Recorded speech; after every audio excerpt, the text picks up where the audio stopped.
Yo, hello everyone, and welcome back again to a brand new video. In today's tutorial, guys, I'm going to show you how you can create or make another YouTube channel with the same email for guide.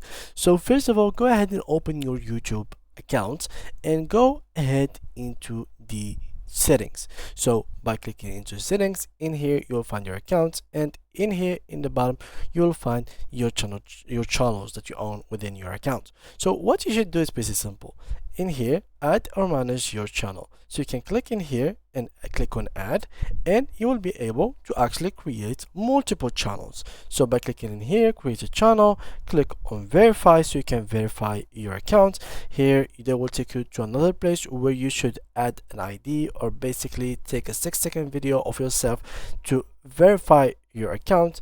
And once you have done that, you will be able to create another channel within your YouTube channel. As you can see right here, I have now 2 channels in my same email. So if I try to switch account, this is my email, and here I have 2 channels within the same email. So it is as simple as that. So thank you guys a lot for watching, and see you guys in the next video.